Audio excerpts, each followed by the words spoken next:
ngai lo ra lo lian a rang luai dan zo ruala ni si lo a fan vel khua vel mun tin kin ting po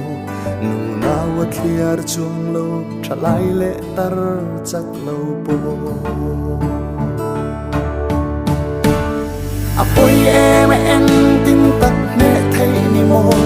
thiang a sang mai tu ram ro pui ta thung lu a hai zo si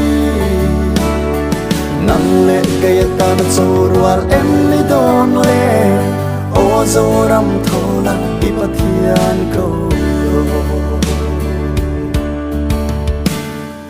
asua zele don lem nei lo hiani trapin luai thi puyan nul nam tin nau fa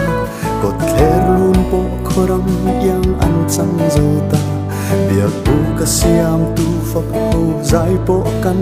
rel thelo apoi em eng tin tak ne thei ni mo thiana sang nei tu ram ro pui ta thung lu a hai zo si nang le kay ta na zo rual em ni don le o zo ram thola ipathian ko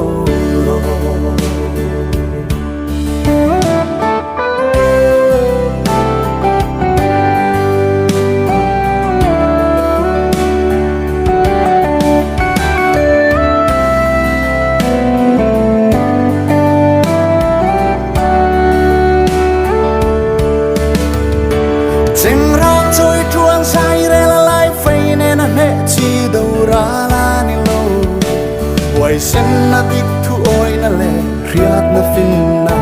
siam tu tri na ne na kan le thai nge tu ra lal pan min pe ka ni zo stay at home keep distance save your life save your love save your country save the world and pray to the Lord, 'cause He is the King of Kings. Apoi em tin tak ne thei ni mo, thiang sang mai tu ram ro pui ta thung lu a hai zo si. Nang le kay ta zo rual em ni don le. O zo ram thola ipathian ko nang le kay ta na zo rual em ni don le o zo ram thola ipathian ko